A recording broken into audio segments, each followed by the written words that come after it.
Hey guys, you're watching Tech Radar. I'm Basil. I'm John. And today we've got The SNES Mini, or the SNES Classic Edition, as I believe it's known in the States, where of course you have the stateside version with a kind of purple accent and that sort of thing. Touch it. You can. You can do all the touching you want to do. Okay, some buttons work, some buttons don't work, but this is really nice. This is really, really cool. So of course, last year we had the NES Mini, which kind of like has kickstarted this like fantastic retro revival from Nintendo, and they're kind of revisiting their old console. So, fingers crossed they decide to do the same thing with the Nintendo 64 next year.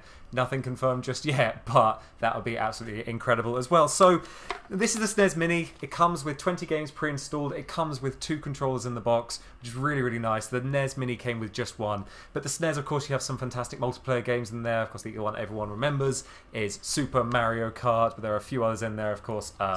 Street Fighter 2. No, Street Fighter 2 Turbo Fighting. Yeah. What's the full name of that one? It is Turbo Edition. Yes, Turbo Hyper Fighting. Yeah. So some fantastic multiplayer games in there, and you got the 2 controllers in the box, and really it's just as well put together and as lovingly made as its predecessor. So sure, you could get all these games through emulators if you wanted to, or maybe play them on a Nintendo Virtual Console, but with this combined with these lovingly made retro controllers, you're getting a really fantastic retro Can I check out the experience. controller? Yeah, my god, by all means. So this is the first time I've held anything that feels like this since my original SNES. Yeah. Anyone who doesn't know, SNES stands for Super Nintendo Entertainment System. Yep. This was the original NES. Wow, these are pretty light. Yeah. So these feel like they're cases. They're not absolute direct replicas. Like talking around ports, how it connects to the TV via the HDMI. Yep. And that's micro USB for charging. Yes. Yeah. And on the front, what's going on? Okay, so on the front, so whereas with the NES you just had some ports straight here they've kind of tried to imitate the old SNES controller ports on the front, but actually what you need to do is just unhook it like that.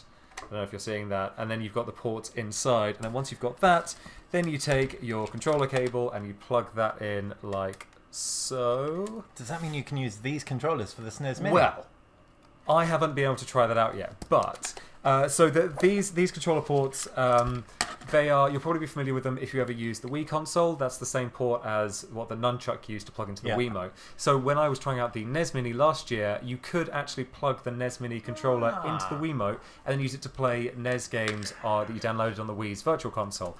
I haven't had a chance to try this out yet, but at the moment, I think you'll be able to do the same thing with the SNES Mini controllers. So if you've got any SNES classic games like sitting around on an old Wii or a Wii U that aren't included in the 20 that are included, 21 that are included on the box, you should be able to play those as well. So that might be quite a nice solution if you want to play some games that aren't included. Should we talk about the games that are included on this console? Let's do it. Okay. So you say there are the classics. Does that mean these have games on it and you can't get any more on there? Yes. So like the NES Mini, it's kind of a walled off thing. You have the games that are included on there. You can't download anymore. It's not an internet enabled device and that sort of thing. But I think they've done a pretty good job of including all the classics. So just running off a few of them off the top of my head, you've got Super Mario World, which of course was a pack-in on the original console. You've got Super Mario Kart, you've got A Legend of Zelda: Link to the Past, you've got Super Metroid, you've got Super Castlevania 4, and what's really interesting is you've actually got Star Fox 2. Now, Star Fox 1, I know. Star Fox 1 came out on the original SNES back in the day. It made use of the SNES's super advanced Super FX chip, I think. It was one of the few games to do so, and using that chip has meant that it's kind of evaded emulation for a number of years. But what's really interesting is they were working on a follow-up. Yeah. This was called Star Fox 2. But just when this game was about to be released, they actually cancelled it. So the game was finished, they just never put it out. And the reason for that was the Nintendo 64, which was just about to come out, and which actually got a Star Fox game of its own, Star Fox 64, which kind of went on to be an absolute classic in the minds of everyone. So Star Fox 2 kind of sat there unreleased, unplayed, unloved, until this year when it's actually been included on the Super Nintendo Mini. The naming is different across different regions. It's very confusing. I haven't had a chance to try out Star Fox 2, unfortunately.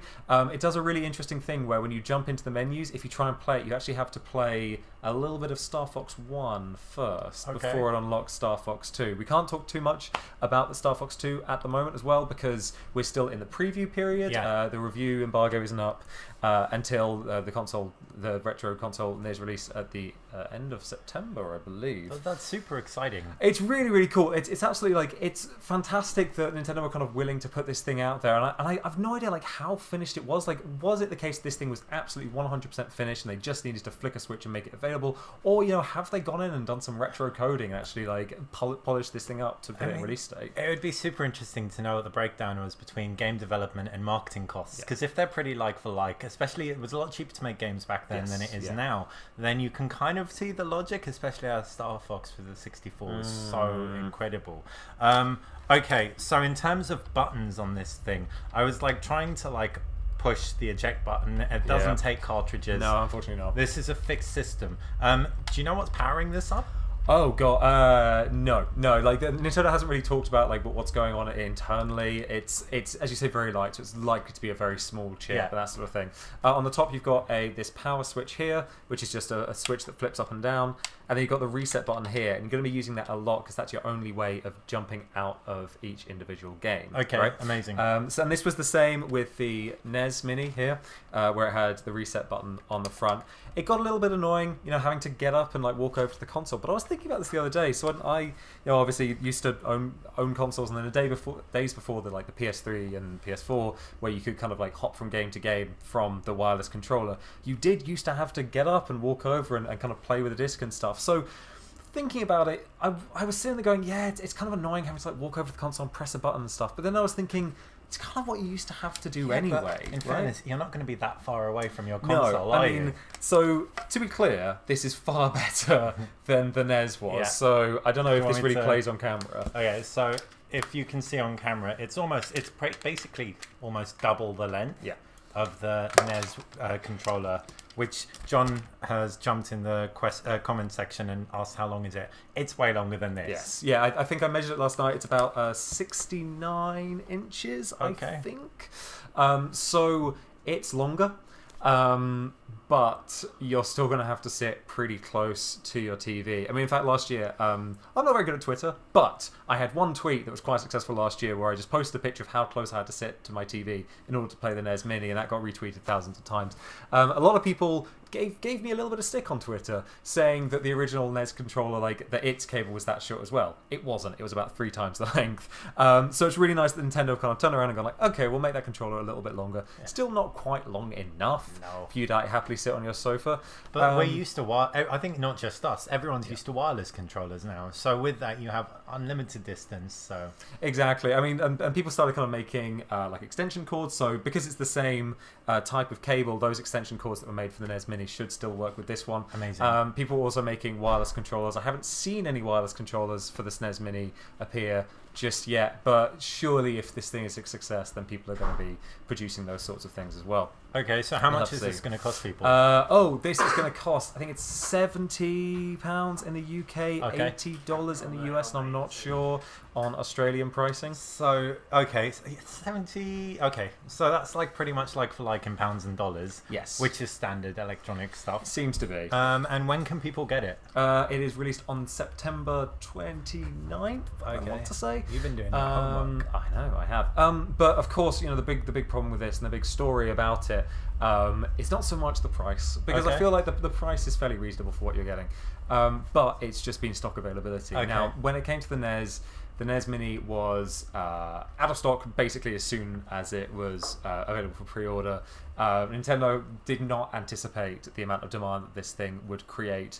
Then it kind of continued to be out of stock until eventually Nintendo cancelled it and discontinued it in, I think, March this year. Which is a massive shame. So, of course, when the SNES Mini came around, the big question on everyone's lips was, am I going to be able to buy one of these things? So far, there seem to be more stock out there. The amount of times businesses have been, reopening pre-orders and that sort of thing. But having said that, it is still out of stock everywhere, it doesn't really matter if there's more stock if it's still going to be out of stock ultimately. So that's a shame. We have a page up on the site which is called How to Pre-Order the SNES Mini.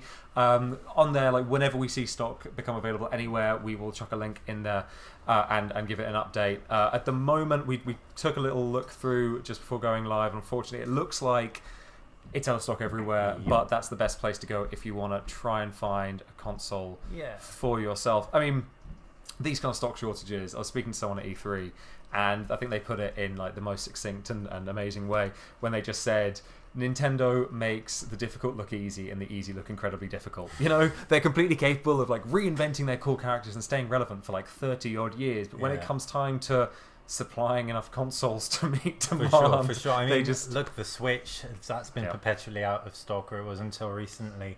So anyone who's in the UK, it's the standard retail channels. It's Game UK, Amazon UK, official Nintendo website, Very UK and Argos if you're in Australia, EB Games and JB Hi-Fi if you're in the US, Amazon, GameStop and Walmart. They're the ones that you'll want to keep checking, but as it stands, all out of stock. Yeah, which is a massive shame. So unfortunately, no matter how good the console is, if people can't buy it, then they're going to be left disappointed. For sure. We do actually have a couple of questions. So how sad are you that Chrono Trigger was omitted?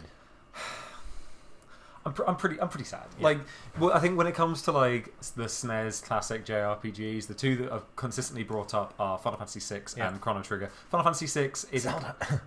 Wait, no, Zelda's not an RPG. Zelda's totally an RPG. Zelda is a classic adventure game. You don't level up. Like Chrono Trigger, I could have really done with Chrono Trigger being on this console. I think it's a fantastic game. I think it's like one of the best JRPGs of all time. Agreed. You've got Final Fantasy 3 on there. Sorry. Okay. To explain the Final Fantasy thing, Final Fantasy 3, as it was known in the US and as it's been labelled on the SNES Mini, was originally known as Final Fantasy 6 when it was released in Japan. And is available through the Android, Google Play Store and iOS. That's Final Fantasy 6. Yes. So if you're talking about like the mainline Final Fantasy games, this is 6. They've used its original name, which, you know, is nice and historically accurate. But so that's created a little bit of confusion. Yeah. Unfortunately, the Chrono Trigger wasn't included. But the NES Mini there were some hacks that were made after it was released. So what people worked out was that by hooking this USB port up to a computer, they could flash firmware onto this machine and include extra games. Wow. So I, of course, am a massive Metal Gear fan, so I used this to put the original Metal Gear, the NES version of Metal Gear, onto the NES Mini. Amazing. And some people actually managed to like get the NES Mini running like SNES games and stuff. Like the homebrew scene for it got really interesting in the end. Even though only like 50 people had them. Even though only 50 people had them. So, you know, the SNES Mini, we have no idea like what direction that might go in. For all we know, Nintendo might be like locking it down. They might have redoubled their encryption efforts in an attempt to stop people from hacking into it. But, you know, fingers crossed people will work out a similar way of getting old SNES games onto it so you can expand that library of 21 games if you so choose. I mean, so that's kind of like, it reminds me of back in the day with the Super Nintendo, because I had my Super Nintendo. Do you remember Super Magicoms? No. Oh, so Super Magicom was this thing that you slotted on top of your Super Nintendo, and it had a disk drive, a floppy disk drive slot. Right. And you'd actually like load the games by some means onto a load of floppy disks, and so you could play games through the floppy disks, and it also meant you had unlimited save files, which is really handy. Speaking of save files, how do people run with save files on here? No, that's the NES Mini had save states, so the way that would work is when you whack that reset button on the top, it would say, oh hey, do you want to like save exactly where you are? And you'd say, yes please, that'd be lovely, and then you could pick up from exactly where you are. You know, some of these old games, they don't really have like nice regular save points and that sort of thing, so if you want to play in like smaller chunks, the save states are super handy. The SNES Mini, they have supercharged this, so it not only has save states, but it also has a rewind function. Wow. Yeah.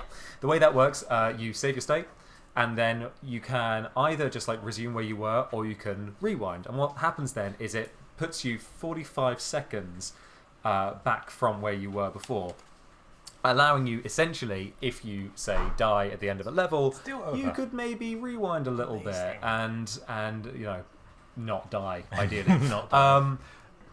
Some, I suppose, could argue that would allow you to cheat through some of the harder games. I know Super Ghosts and Ghouls is kind of has its reputation for being one of the hardest games of all time. So a lot of people haven't seen the end of that game, so this might be a good way of doing that. Of course, you don't have to use the rewind feature, but I imagine a lot of people will. Because it does get frustrating if you're playing one of those old-fashioned boss fights where you haven't had a reset point for a very long time. You get right to the end and then you die just when you've got that little bit of health left. So that'll be really good. It's also worth pointing out that this, like the original NES, you can save in a traditional way. So if you want to be a complete purist, and let's face it, when you're playing with a controller like this, you probably are, then you can just use the game's original save function, do that whole thing. But the save state's there if you want to save yourself a little bit of time. Amazing. So question in the chat room, why didn't they use original cartridge slots for a future cartridge-based set of new games as an expansion? Oh, that would be really cool, right? I'm assuming the question is asking, if they just had a cartridge slot in there so you could just put any games that you want and cartridge it in. It's a good question. I imagine with the amount of cartridges that are still available out there, it's probably there aren't that many people that would use that sort of functionality. Plus the size of this thing. This thing is absolutely tiny. I know Basil kind of skews perspective slightly because you're a big man. So you kind of look at it and you go oh, that's just like a normal size SNES just being held by a big man. It's more like hello. Yeah, kind of. But it is genuinely a tiny thing. So you put a cartridge in there, you're going to make it a little bit bigger. But that would have been some really cool functionality. But there are retro consoles out there that do allow you to use your original cartridges. We have a couple of guides on the site. We've got the best SNES Mini alternatives, and we've got the best NES Mini alternatives.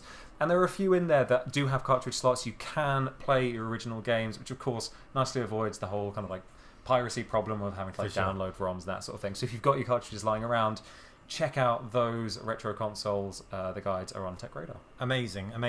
Now we've had a comment from Ankit. Essential phone or Nokia 8 camera? Ankit, you may want to check in tomorrow. We'll actually be doing a live Q&A after the Samsung Impact event, which is taking place in New York. We'll be there and we'll be able to give you our thoughts on phones. But today, it's all about not phones. Yeah. So just to recap, in terms of pricing, you're paying around 80 quid for it. You're getting over 20 games. They're old school games, but you do have an exclusive in the form of Star Fox 2, which is amazing. If you check out, don't leave this video, but if you check out after you finish with this video, Nintendo has an official video around Star Fox 2, which just shows the opening sequence, I believe, which is pretty sweet. It definitely sent my nostalgia going. Yeah, Star Fox is one of those interesting ones. The 2D games on this, Super Mario World, Final Fantasy 6, 3, 6, and especially A Legend of Zelda: Link to the Past have aged so well. That this is Nintendo having spent close to a decade making pixel art 2D games, and they look absolutely phenomenal. And that's kind of carried through to today when pixel art's seeing this resurgence with indie games and Xbox Live Arcade games and PSN games and that sort of thing. Star Fox, as one of the earliest 3D games, I think it's absolutely amazing as a piece of history. But I don't think it holds up that well at all. This is really, really early 3D. It's very, very basic graphics. Yeah. And I kind of played a little bit of it last night. We only received this yesterday. And yeah, it's rough. Yeah.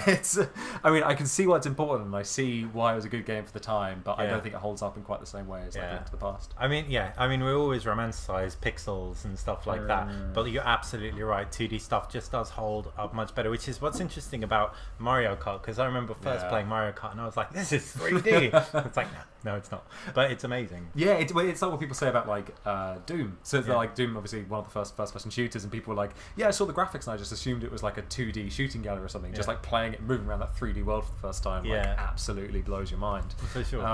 Mario Kart I really want to jump into and play. So Gerald Lynch, who is the associate editor at Tech Radar, we have a long-standing argument about which is the best Mario Kart. He is a firm believer in the purity of Super Mario Kart. I think Mario Kart 8 Deluxe is the pinnacle of the series. And so I'm hoping at some point we'll be able to sit down and just play each other at the two games and really work out which one's actually better and which one he's maybe just wearing some nostalgia glasses in order to look at. I smell a video. Yeah, I think it could be a good one. It could be a good video. So we've got a question from Numbers and Letters asking, will these games be available on the Switch? Oh, really good question. So Nintendo have they've done virtual consoles in the past, starting with, I think their first virtual console was on the Wii, but then even going back to like the GameCube, they've kind of re-released old games as like new games. But no, the Wii was the first time they properly kind of sat down and went like, no, we're going to have retro consoles on our retro consoles. We're going to have retro games on our consoles that you can download and play, and the emulation is really good, and all that like lovely stuff wrapped around them. Virtual console for the Switch is coming. We don't know in what form just yet. There are loads of like crazy rumors flying around. I mean, we know with Nintendo's online service, they're going to be giving away if you pay for their online service, you're going to get free retro games every month. Okay. Originally, they were saying that you'd only be able to play the games for a month each, which kind of seems like a bad deal. I think, don't quote me on this, I think they've kind of like stepped back from that now. Fingers crossed. Yeah, and kind of made it more like a Games with Gold or PlayStation Plus free now, games. Yeah, those ones really good. But they haven't like announced exactly how that stuff is going to work yet. There are also rumors that GameCube games for the first time might be included in the Virtual Console, which would be absolutely amazing. Some really great GameCube games, and like playing those portably on the Switch would be phenomenal. I mean, sorry to talk about Metal Gear again, but if I could play Metal Gear Solid Twin Snakes on the bus on my way to work, that would be amazing. So hopefully these games will come to Switch. I mean, I think in terms of these SNES games, I think it's fairly safe to say that at least 20 of them will. I've no idea what they'll end up doing with Star Fox 2. Don't know if they'll want that to be an exclusive to the SNES Mini.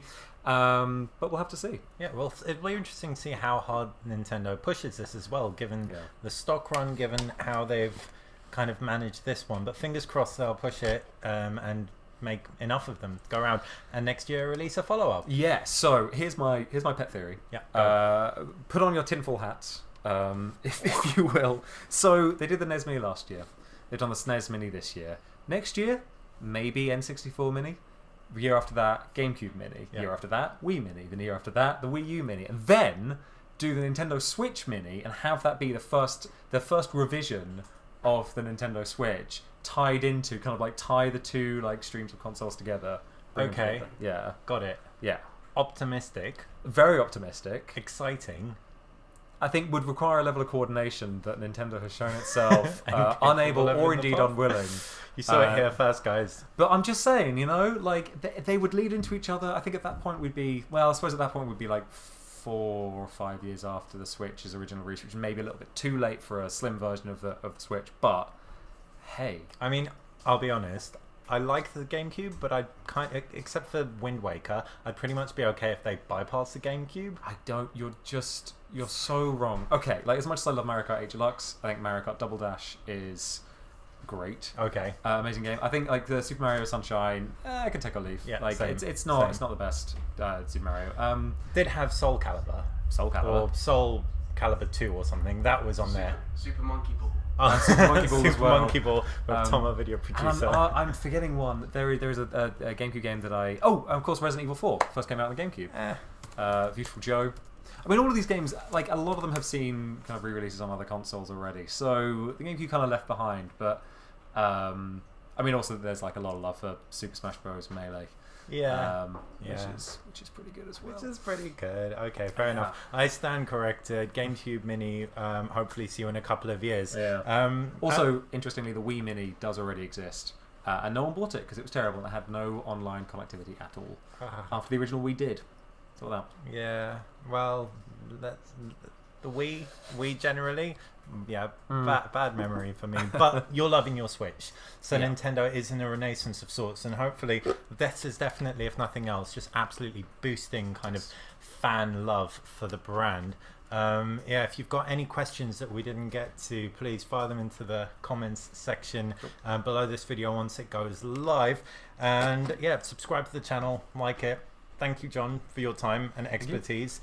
He is literally Mr. Nintendo in the office, along with... Oh, quick one. Question from Brian, a dude. SNES Classic controllers, do they work on the NES Classic? Really good question. We haven't tried yet. What we'll do is, as soon as we can, try that out and we'll reply Get back to your comment. But thank you guys so much for watching. Have an awesome day. Bye. See ya.